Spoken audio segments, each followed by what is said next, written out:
जी, कुलभूषण जी, बहुत बहुत साधुवाद। और बहुत अच्छी तरह से आपने यह बताने का प्रयास किया है। जो धर्म है वो स्वभाव है, जो धर्म है वो सार्वभौमिक है, जो धर्म है वो सार्वजनीन है, जो धर्म है वो सर्वकालिक है, जो धर्म है वो सनातन है। तो ये जो शब्द हैं, सार्वभौमिक, सर्वकालिक, सार्वजनीन, सनातन, इन शब्दों को अगर हम समझ लें तो हम धर्म को या धम्म को अच्छी तरह से समझ पाएंगे। और जैसा कि अभी कुलभूषण जी ने धर्म और संप्रदाय के बीच में भेद बताने का आपको इतना अच्छा प्रयास किया, एक वृक्ष के माध्यम से आपको यह बताने का प्रयास किया कि एक वृक्ष जब अपने फल देता है तो कभी भी वो किसी भी प्रकार का भेद नहीं करता, वह हमेशा समता में स्थित रहता है। वह किसी भी कटु अनुभव के प्रति द्वेष रंजित नहीं होता, वह कभी भी अच्छे अनुभव के प्रति राग रंजित नहीं होता। इसी प्रकार से हम अपने स्वभाव को देखें और ये जानने का प्रयास करें। हम देखें कि हम रोज़ सुबह सुबह आनापान सती करते हैं, हम विपश्यना करते हैं। क्या कभी हमने ये जानने का प्रयास किया है कि जो आनापान सती में हम अपनी सांसों को देखने का काम करते हैं, तो हम अगर दूसरों की सांसों पर इसी प्रकार से पहरा देने का काम करें तो क्या वह संभव है? इसी प्रकार से जब हम विपश्यना करते हैं तो हम अपने शरीर में होने वाली संवेदनाओं को देखने का प्रयास करते हैं, तो क्या यह संभव है कि हम दूसरों के शरीर पर होने वाली संवेदनाओं को देखने का उसी प्रकार प्रयास करें तो उसे देख सकें? लेकिन हम ये जानने का भी प्रयास ही नहीं करते, कभी इसे महसूस ही नहीं करते कि हम दूसरों के बारे में कुछ भी जान नहीं सकते, लेकिन अपने बारे में हम जो भी जानना चाहें, जितना भी जानना चाहें, वो सब कुछ जान जान सकते हैं।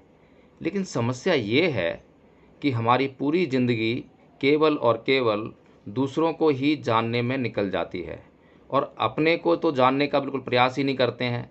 अपने को बिल्कुल देखते नहीं हैं कि हम क्या कर रहे हैं, क्या नहीं कर रहे हैं। आप सभी साथी देख रहे होंगे कि लगातार 2 या 3 दिन से ये धर्म चर्चा चलती है, और इस धर्म चर्चा में जैसे ही समय समाप्त होने को होता है तो मैं यह नहीं देखता कि मुझे बोलना है या मैं बोल पाया नहीं बोल पाया, मेरे पास कितना बोलने के लिए था, धर्म पर चर्चा करनी थी, मैं तुरंत उसे समाप्त कर देता हूँ। क्योंकि ये जो चाहत होती है बोलने की कि अपने पास कुछ है और वो हमें दूसरों को देना है, बहुत अच्छी बात है, लेकिन उसकी एक मर्यादा है। पात्रता जांचनी होती है, समय जांचना होता है, परिस्थितियाँ जांचनी होती हैं, अनुकूलता जांचनी होती है। अगर वह सब नहीं है तो हमें तुरंत जो है वहाँ से हट जाना चाहिए, छोड़ देना चाहिए। यदि मैं ज़बरदस्ती, जैसे कि आज भी 6:30 हो चुके हैं और मैं अभी जो आपसे चर्चा कर रहा हूँ वह अभी अधूरी है, अभी बहुत कुछ इस पे बोला जा सकता है, लेकिन मैं इस बात का पूरा ख्याल रखूँगा कि आज भी समय सीमा के भीतर ही इस कार्यक्रम को समाप्त किया जा सके, हम कल फिर से चर्चा कर लें। हमारे पास इस पर चर्चा करने के लिए रोज़ समय है, रोज़ हम जो है जो आधा घंटा होता है हम उस पर चर्चा करना हमें होता ही है, जिसमें से कि 5 मिनट का अगर हम लॉकिंग सेशन निकाल लें तो 25 मिनट बचते हैं। लेकिन अभी हम प्रक्रिया को हमने शुरू किया है तो हमने कुछ एक्स्ट्रा एक्टिविटीज़ भी लेते हैं, जैसे कि पोस्ट को शेयर करना और भी बातें करना, तो उसमें हमारे 15 मिनट निकल जाते हैं। तो सिर्फ 15 मिनट ही हमारे पास शेष रह जाते हैं चर्चा करने के लिए। उस 15 मिनट भी हम जो है सभी साथियों से जानने का प्रयास करते हैं। तो जो असली जो धर्म चर्चा होती है, निष्कर्ष निकालने का जो काम होता है, वो नहीं हो पाता है। इसलिए मैं ये चाहूँगा कि आज फिर से आज की जो ये धर्म चर्चा है, ये जो हमारी जो कार्यक्रम है, इसको हम फिर से यहीं पर समाप्त करना चाहेंगे। यदि किसी व्यक्ति को कोई महत्वपूर्ण बात कहनी हो, कल भी मैंने यही बात कही थी, तो एक एडवोकेट साहब थे, गंगा शरण जी, तो उन्होंने कुछ बात कहने का प्रयास किया जो कि आज की चर्चा में शामिल की जा सकती थी, लेकिन उन्होंने कल ही बात वो कहने का प्रयास किया, तो मैंने जब उन्हें थोड़ा टोकना चाहा तो शायद उन्हें बुरा लग गया होगा। हालांकि मेरी ऐसी कोई मंशा नहीं थी, मेरा सिर्फ यही कहना था कि हमें टाइम को ध्यान में रखना है। हमारे साथ में बच्चे भी जुड़ेंगे और जुड़ते हैं बच्चे, उनका स्कूल टाइमिंग होता है, अगर हम इस चर्चा को लेकर जाएंगे और उनके लिए भी यह लाभ की बात होती है तो उनके लिए समस्या हो जाती है। इसलिए हम इसको 6:30 तक जो है किसी भी सूरत में समाप्त कर दें।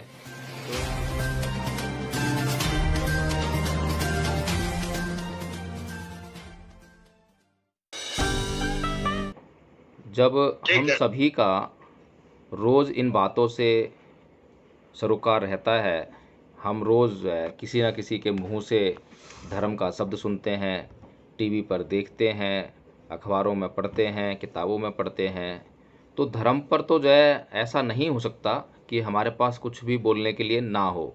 हम जो कुछ भी धर्म के बारे में अब तक समझते हैं उसे हम बताएं। जब हम उसे बताएंगे तो हम उसको आपस में जब चर्चा करेंगे तो उससे हम यह निष्कर्ष निकाल सकेंगे कि धम्म या धर्म आखिर है क्या। और लगातार जो है हमारे बीच में ये दो शब्द प्रचारित प्रसारित होते रहते हैं, धर्म और धम्म। तो इसके बीच का फ़र्क क्या है? जो सामान्य लोग हैं, जो अभी अभी विपश्यना में जुड़े हैं या जिन्होंने कभी भी इन दोनों अर्थों के जो इन दोनों शब्दों के बीच के भेद को जानने का कभी प्रयास नहीं किया है, तो उनके लिए इसमें असुविधा हो सकती है, तो वे जानने के लिए उत्सुक हो सकते हैं। तो इस ग्रुप में, इस धम्म चर्चा में जितने भी साथी जुड़े हैं, ऐसा संभव नहीं है कि वो कोई भी धर्म के बारे में कोई चर्चा ना कर पाएँ। आप धम्म या धर्म जो भी शब्द समझते हैं उसके बारे में यहाँ बताने का प्रयास करें कि आप धम्म के बारे में क्या समझते हैं कि धम्म क्या है, धर्म के बारे में क्या समझते हैं कि धर्म क्या है। आप धम्म और धर्म को एक जैसा भी समझकर बता सकते हैं।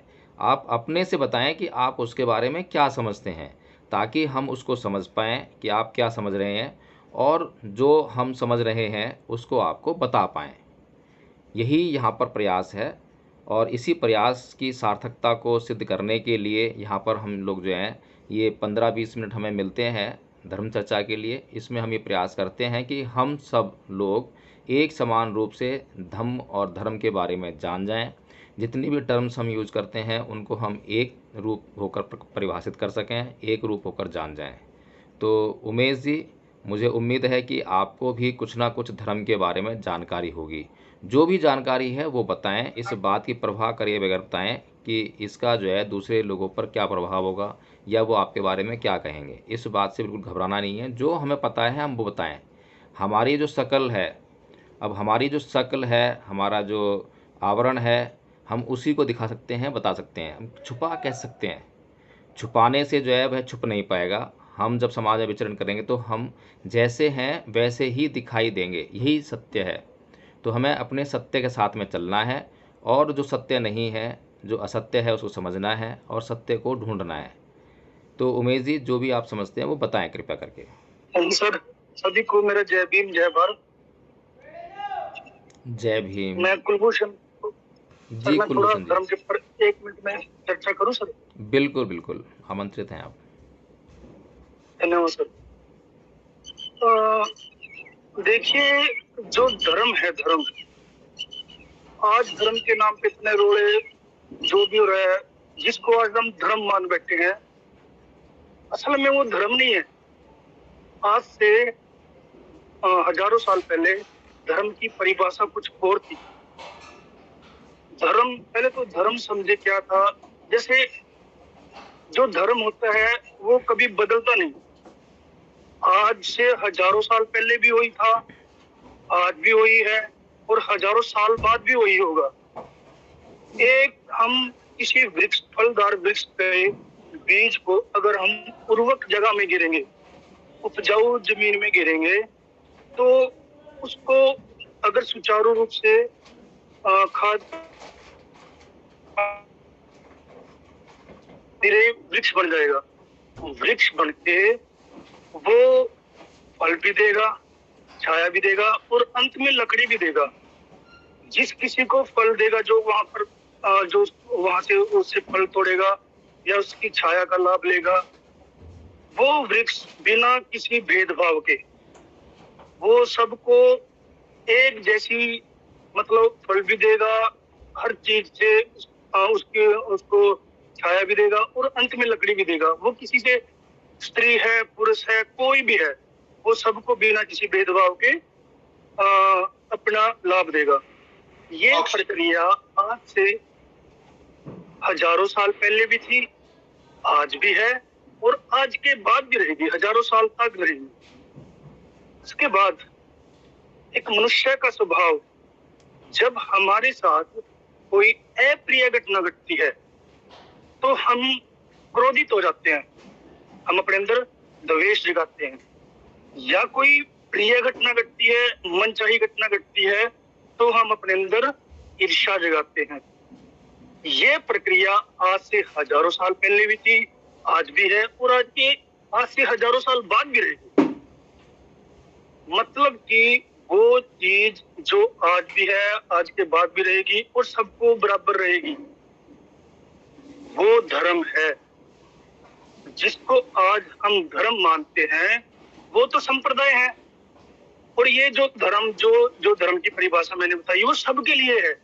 लेकिन अगर आप संप्रदाय की बात करें, हिंदू की बात करें तो हिंदुओं के लिए, मुसलमान की बात करें तो मुसलमानों के लिए है।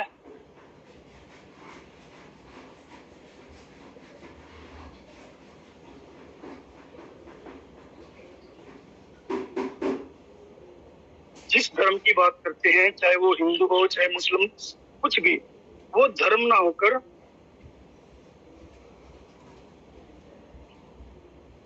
हाँ जी, आज हम जिस धर्म की बात करते हैं या जिसको हम धर्म समझते हैं वो धर्म ना होकर एक संप्रदाय है। अगर आप कहें हिंदू संप्रदाय की, तो वो जो उसके अंदर प्रक्रियाएं होती हैं, जो उसके त्योहार होते हैं, वो सिर्फ हिंदू ही मनाते हैं। या कहीं की मुसलमान धर्म की, मुस्लिम धर्म की, तो उसमें जो प्रक्रिया, जो त्योहार होते हैं वो मुसलमान ही मनाते हैं। तो वो धर्म कैसे हुआ? वो तो एक संप्रदाय के लिए। लेकिन जो धर्म की परिभाषा तो ये है कि वो सबके लिए है। दूसरी बात, जो हमारे शरीर की प्रक्रिया होती है, प्रिय अप्रिय घटना के लिए, मनचाही घटना और अमनचाही घटना के लिए जो हमारा स्वभाव होता है, प्रिय घटना घटी तो हम बड़े खुश हुए और अप्रिय घटना घटी तो बड़े या बोले कि असंतुष्ट हुए। इस स्वभाव को तोड़ना कि अगर अप्रिय घटना घटी कोई बात नहीं, हो गई, प्रिय घटना घटी कोई बात नहीं, हो गई, इस स्वभाव को तोड़ना। और ये जो स्वभाव उस समय जब हमारे अंदर संवेदनाएं जागती हैं, उन संवेदनाओं को देखना, अनुभूतियों के आधार पर देखना ही विपश्यना है। जी सर, जय भीम, जय भारत। तो किसी भी साथी को इस बारे में बुरा मानने की बिल्कुल ज़रूरत नहीं है, और हमें जो है यदि कोई हमारे पास आवश्यक बात है तो वही करें। कुछ किसी को कहना है तो कहें, अगर कुछ आवश्यक बात कहनी हो, अन्यथा हम समापन की ओर बढ़ते हैं। कल फिर चर्चा करेंगे इसी विषय पर। गोपाल जी, आपका माइक जो है अनम्यूट है, आप कुछ कहने का प्रयास कर रहे हैं क्या? यदि आप कुछ कहने का प्रयास नहीं कर रहे हैं तो माइक म्यूट कर लें। किसी साथी को कुछ महत्वपूर्ण बात कहनी है क्या, जो आज ही कहनी हो, जो कल ना कही जा सके? चलिए, तो फिर हम समापन की तरफ बढ़ते हैं, सभ्यता करेंगे। जो साथी सभ्यता जानते हैं वो अपने माइक अनम्यूट करके एक साथ बोलने का प्रयास करेंगे, और जो साथी नहीं जानते हैं वे सुनकर उसको जानने का, समझने का, याद करने का प्रयास करेंगे। तो सभी साथी हाथ जोड़ लेंगे, अपने चित्त को शांत व स्थिर कर लेंगे। सब्बे सत्ता सुखी होन्तु, सब्बे होन्तु चखेमिनो, सब्बे भद्राणि पश्यन्तु मा किञ्चित् दुःखमागमः। साधु साधु साधु। संसार के सभी प्राणी सुखी हों, किसी को कोई भी कष्ट ना हो। यदि किसी को कोई कष्ट हो तो उसे अपने कष्टों को दूर करने का एक सम्यक मार्ग प्राप्त हो, सम्यक मार्ग प्राप्त हो, सम्यक मार्ग प्राप्त हो। सभी साथियों को जय भीम, नमो बुद्धाय। कल पुनः मिलते हैं। जय भीम, नमो बुद्धाय।